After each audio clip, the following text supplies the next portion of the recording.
I'd say just sort of give yourself time to look for proper houses. Don't panic about everyone finding houses. You're going to find a nice house even if it's a little bit later than everyone else. Yeah, and a lot of the time, even though it is nice to have a decent house, like it's really nice to have this one, it's who you live with, not where you are kind of thing. Make sure you take the time to work out who you want to live with, and don't go running into something just because you're like, oh, probably should all move in because we know each other for 2 months, rather than taking time to actually work out where it's best for you to be and who you should live with.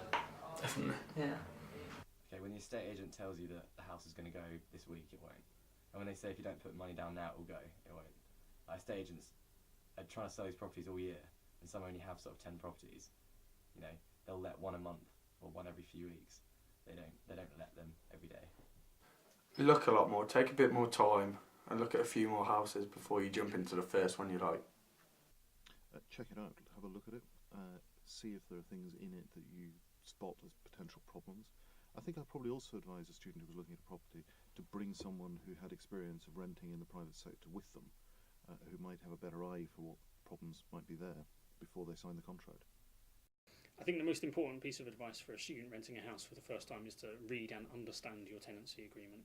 I'd always recommend that you bring it into Subaru Advice for us to read it to give you a little bit more confidence, but make sure that you understand it yourself.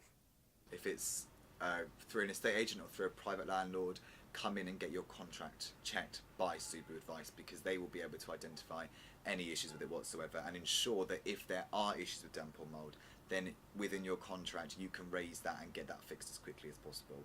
And I think that's a lot of the root of the problem for students with their contracts.